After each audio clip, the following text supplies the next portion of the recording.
This is another edition of the UTPA Baseball Show. Scared me, John. My name's Jonah Goldberg.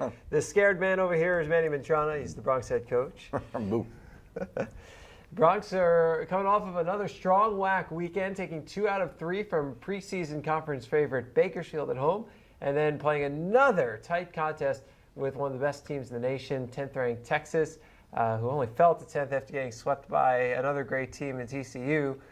Before that weekend, they had been projected to possibly be the number 1 overall seed in the tournament, or at least a number 1 seed. They were as high as 4th in the polls. And we'll start with Texas. It's the most recent game in our minds, just happened yesterday. And you went up there, and runs weren't as much of a problem this time. You got them early and often. I mean, you just kept scoring and scoring. We were up 4-1 halfway through the game. Yeah, we scored on 4 different occasions, Jonah. But there were straight numbers. You would hope to put out some crooked numbers up there and get multiple runs. But if you're able to score at least 1 run, that gets you going, and we did. We scored 4 innings, 1 run, and at the end it just wasn't enough. But as that game's going on, you're continuing to put up runs. Like the last game, you got your run. The last time you played Texas, and then it was just kind of as the game went on, I was like, okay, can you make this run stand up?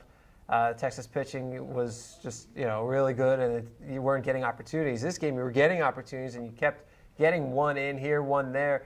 What was going through your mind as that was happening? You're right. But different situations, different games kind of play out differently. As you said, the first game, 1 run, that was all that was scored until the bottom of the 9th when Texas scored their run and tied us. But yesterday was a different ball game. Pitchers weren't as sharp. Our guys weren't as sharp. Their starter wasn't sharp either. Umpire had a very, very small strike zone, so you have to take all those things into consideration.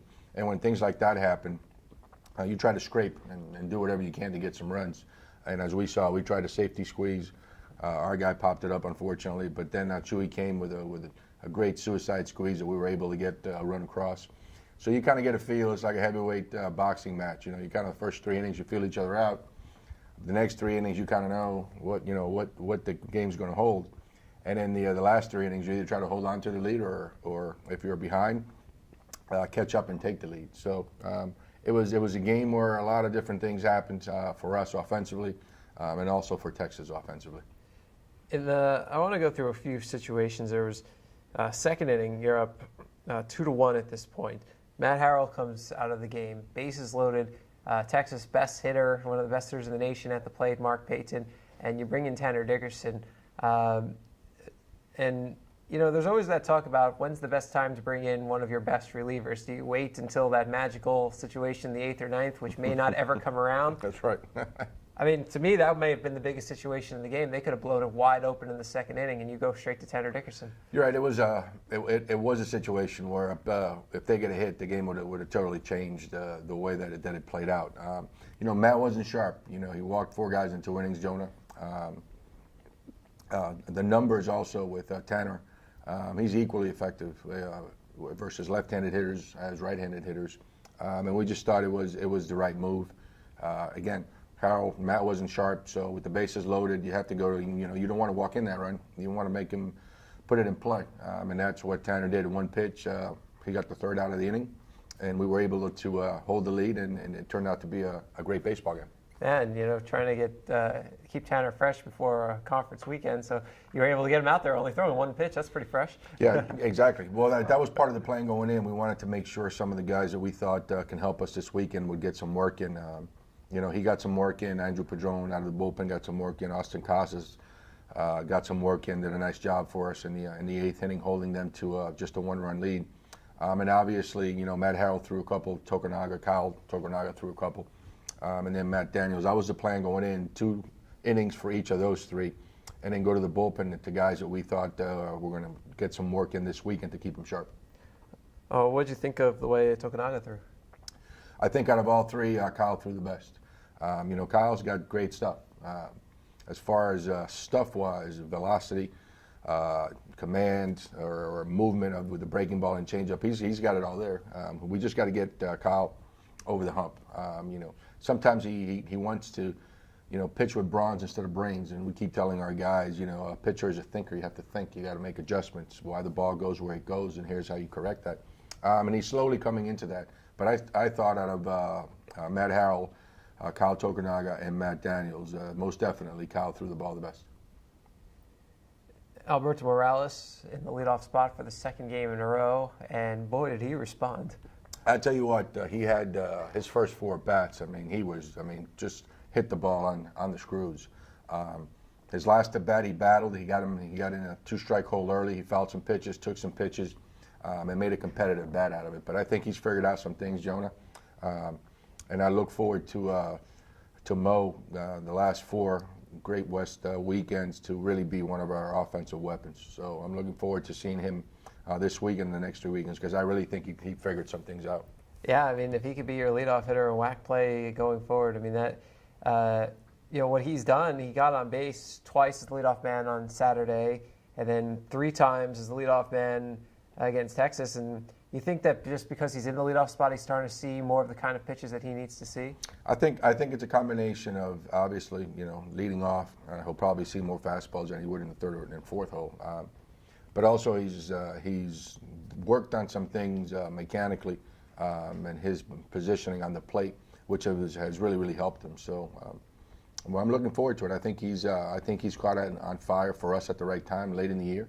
And I think a couple of the other guys have also come along. I thought Shane Ammon yesterday had some pretty good at-bats. Obviously, Alex Howe has been pretty good for us all year. I thought Victor has some good at-bats, so we're getting hot at the right time. Yeah, Morales all 3 of his hits came up in big spots. He led off the game with a single and scored the game's first run. Second inning, because he's in the leadoff spot, suddenly he's coming up with a runner in scoring position.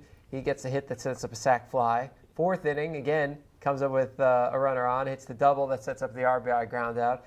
And then Ammon, he drove in a pair of runs, getting him back in the top of the order. He was at the top of the order a lot of last season and performed really well. Do you think, like Morales, maybe putting Ammon at the top of the order is what's going to get him going? Possibly. I think with Shane was the same thing. I thought that Shane early on was trying to do too much. He started off slow. He started pressing. But he's swinging a lot better, getting good pitches to hit, driving the ball. He has a tendency to sometimes slap at the ball just to make contact instead of driving the ball, because he does have some pretty good hands and he's got some strength. So he should be a guy to hit some doubles for us.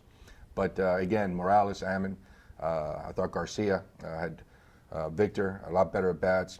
Even Chewy, after that first at bat that he took a couple pitches and got called out on strikes, big time suicide squeeze, deep fly ball to left. So I'm thinking that our offense is getting hot when we need to, and that's at the end of the season. And you're pushing all the right buttons in terms of when you're putting guys in.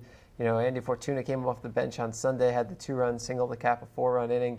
You start him on Tuesday at Texas, and a sac bunt and a pair of singles and a run scored. And then Jonathan Garza, you pinch hit with him at the right time. He came up with a single. You're pushing all these right buttons right now. It was good. It was good. Andy had a productive night, as you said, a sack and then 2 base hits. He got on base, giving us a chance for him. I mean, when he gets on the bases, he's got a lot of speed, so he can create some havoc on the bases. And then Garza came in to pinch hit, and he got a nice single. So so far so good. Like we mentioned before, we make the right moves, or the same moves day in. The first day they work, and then on the second day they don't. You're a genius or a bum. So we're going to try to continue to make them, and hopefully they pan out. Well, certainly a really competitive game with one of the top teams. When you're playing these Big 12 teams, the 3 Big 12 teams you played are all in the top 3 in their conference. You beat and could have swept the first place team in the Big 12 in Oklahoma State. You've really had a chance to sweep in 2 tight matches against the 3rd place team in the Big 12, Texas, then TCU is the other team you played there in second. So, you're really, I know you want them to turn to wins at some point, but you're really showing something. And I really think that these kind of non-conference games really help to put the rest of the WAC, the rest of your game, or most of the rest of your games are against, on notice. Yeah, I think you're right. I think you have to play good teams, and obviously, playing 3 games against Oklahoma State, playing 2 games against Texas, 2 games against Texas A&M, TCU the same. Those are 9-10 tough games, and we've pretty much been in all of them, except for maybe one or 2. So our guys are competing. We're getting better. It's a process, but everything starts with the players, and I think the opportunity now to compete in the WAC, Jonah, and getting the opportunity to play in the postseason, I think that the recruiting is going to get a lot better. A lot quicker, just because of the opportunity of playing in the WAC and being able to tell that to the guys when you're recruiting, instead of having all the other schools kind of, hey, don't go to Pan Am because you're playing for nothing. So I think the best for UTPA baseball is yet to come, but we're on the right track. Now you've won 6 out of your last 9 WAC games. What's going right in conference play? Exactly. We have 4 weekends left. I think the toughest part of the schedule for us is over, obviously. We still have Sac State, which leads the conference. But the other 3 weekend series, anything can happen in baseball, but we basically played all the top teams except for Sac State, and we'll have them at home here in 3 weekends. So we go to Chicago State this weekend, we come back home, North Dakota, stay at home the following weekend with Sac State, and then we end up with Northern Colorado. So I like where we're at. I like the way our guys are beginning to play, and I think the last half of the WAC season will be better than the first half. In the Utah Valley series, a lot of it came down to offense, and here in this Bakersfield series, it was all about pitching. You only had to use 1 reliever all weekend. That's nice. When your pitchers can take you that deep, Jonah, it's really good. We've had our woes with the bullpen during the season. We finally pretty much narrowed it down to the 2 or 3 guys that have been consistent for us. But when your starting pitchers can go, and give you 8, 9 innings, that's old school baseball there. That's something that you would see all the time back in the day. Now, 6 innings, it's a quality start, and they got a guy for the 7th, for the 8th, and for the 9th, which is nice if he can do it. But I'm kind of old school that way. I think if our starting pitcher feels good, he's throwing the ball well, and he's getting in the 8th and 9th, let him go. Why take him out? So I like our pitching. Like you said, this past weekend it was all about pitching. Street, English, and Henson did a terrific job for us, and I'm sure that they're going to do a great job for us this weekend too. Yeah, Sam Street, or as we're starting to call him, Super Sam. He threw his 7th complete game of the season, leads the nation in that category. He improved to 9-0. He leads the nation in that category. And the amazing part was, he gave up the early run, and then he went into lockdown mode. He didn't allow a hit over the final 5 innings of the game. What people don't realize was that both last week against Bakersfield and at UVU, he had a little bit of a tight muscle in his back. It was bothering him all week. He went to get treatment almost every day. Even the bullpen, we couldn't throw a full bullpen. We had to get it about 30 feet because it was really bothering him. So we kind of rested up. And even through that, he pitched extremely well. This week we had a bullpen, and he's back to normal. He says that the back's not bothering him. So he should be 100% come Friday night in Chicago. So if you're telling me that what he's done these last 2 weeks wasn't 100%, there isn't that much room for improvement coming into the next game. Yeah, you know what? A couple of the pitches that he threw, especially with the breaking ball, that's when he kind of felt it pull. But, he's a tremendous competitor, Jonah. He works extremely hard to get ready every day for each start. He's got that presence that, when things get tough, that he needs to make those good pitches to win the ball game. He has the ability to do that. So he's a tremendous pitcher, great student, great young man, and we're looking forward to him to keeping us in games on Fridays. Bakersfield almost discovered the only chink in Street's armor, which is if the team doesn't score runs for him, he can't win. And even then, your team refused to lose. Even it took till 2 outs in the 9th, they refused to let Sam Street pick up a loss. That was a classic, a classic Friday night matchup with your ace and the opposing team's ace going at it on Friday night, Jonah. Both guys match pitches, pitch by pitch. And like you said, in the bottom of the 9th with 2 outs, our freshman Blake Thomas had a big hit for us that gave us the win 2-1. Thomas coming off of the bench, he hadn't had it bad in about I think a week and a half at that point, and yet he was ready to go. He's another one. He works extremely hard during the week. He takes a lot of batting practice, Jonah. Takes a lot of swings with Coach Lopez. They've been working on a few things, and I was glad to see him, and I was happy for him that he was able to get the hit because he's been through some adversity, and he's handled it very, very well for a freshman. Well, then you move on to Saturday. That was a 3-2 loss to Bakersfield, but again, starting pitching, Blake English just allowed 1 earned run in 8 innings. He threw extremely well. He should have won that game. I thought we should have won that game 2-1. 2 of those runs were unearned. It was a tough loss because once we dropped the fly ball, and then the winning run comes in on a bad throw that we don't knock down. So it was a tough loss for Blake. It was a tough loss for us because we should have won that game 2-1. But I was happy to see how the guys responded the rubber match on Saturday, that we were able to get the win.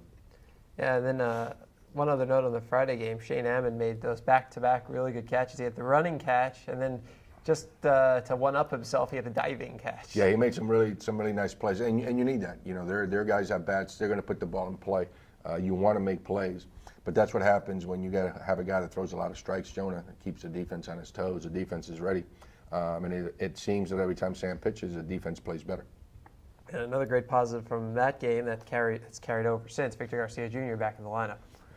Victor was out up in Utah before the game. He took a swing and pulled something in his back, so he was out all that week, all 3 games, midweek games. But it's nice. Edgar Cordon stepped in and did a nice job. But Victor's a tremendous defensive first baseman, and he's helped our infielders. He saved a lot of errors.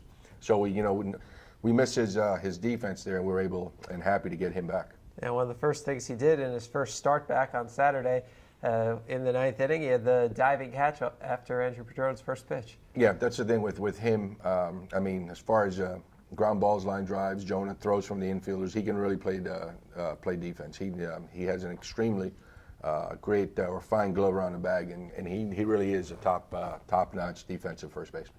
And Alex Henson picks up his first career win. You know what? The record shows it should be a lot better. He's really kept us in game, and I think when he started to make his move was a couple months ago, maybe 6 weeks ago, the first time we played Texas. He started the game. He gave us 6 strong innings, and every outing after that, he's kept us in the game, and that's what you want. You want your starters to give you a chance to win, and he's done that since then every single outing. What is he doing so well? He's getting a better feel for his changeup, Jonah, and his breaking ball is a lot better. We kind of tinkered with his grip. He had a soft, loopy breaking ball, giving the hitters a lot of chance to react, even if they're fooled. But he's added a little bit more velocity, a little bit better depth to it. Now it's, instead of just moving on 1 plane, it's moving on 2 planes. So I think that's really helped him. Another guy that really works hard during the week and wants to become the best pitcher he's capable of becoming. Well, now up, Chicago State, their team you're pretty familiar with from your time together in the Great West Conference. So what do you know about them? They got some pretty good athletes. They got a brand new field on campus, which is a very nice field. Hopefully, we're looking forward to it. Hopefully, it's not too bad, not too cold, so we can play some baseball. So we're telling all of our guys to make sure they pack their thermals, packed all their cold weather gear, just in case it's April in Chicago. Who knows what we're going to get? Well, the Bronx face off against Chicago State Friday, Saturday, and Sunday, 6, 4, and 1, respectively. For information on how to follow the game, visit utpabronx.com. He's Manny Mantrona. He's head coach of the He's Jonah Goldberg. And we'll be back with you next week. This is the Bronx Baseball Show on 956sports.com.